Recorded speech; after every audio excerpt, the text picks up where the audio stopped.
సన్నబియ్యం పంపిణీతో ప్రతి ఒక్కరూ రుచికరమైన భోజనం చేస్తున్నారన్నారు సంగారెడ్డి జిల్లా కలెక్టర్ వల్లూరి క్రాంతి.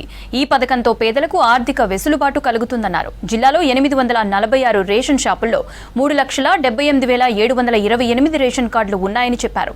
బియ్యం పంపిణీ దిగ్విజయంగా జరుగుతుందని చెప్పారు. సంగారెడ్డి పట్టణంలో లబ్ధిదారుని ఇంట్లో సన్న బియ్యంతో భోజనం చేశారు కలెక్టర్. ఈ పథకంతో పేదలకు ఎంతో లబ్ధి చేకూరుతుందని చెప్పారు. రేషన్ షాపుల నుండి సన్న బియ్యం పంపిణీ కార్యక్రమం తెలంగాణ రాష్ట్ర ప్రభుత్వం చేపట్టింది.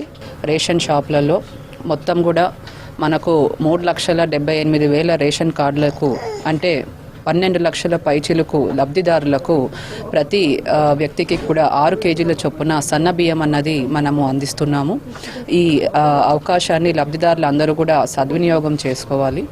ఈరోజు ఈ సన్న బియ్యం ఏదైతే రేషన్ షాపుల ద్వారా పంపిణీ చేశామో అది ఏ విధంగా ఉంది, క్వాలిటీ ఏ విధంగా ఉంది అండ్ లబ్ధిదారుల నుంచి కూడా ఫీడ్బ్యాక్ తీసుకోవాలనే ఒక ఉద్దేశంతో ఈరోజు సంగారెడ్డి పట్టణంలో స్వప్న కిట్టు అని ఇద్దరు వారి ఇంటికి విచ్చేసి వారితో కలిసి భోజనం చేయడం జరిగింది. లబ్ధిదారులు సన్న బియ్యం పంపిణీ పట్ల చాలా ఆనందం వ్యక్తం చేశారు.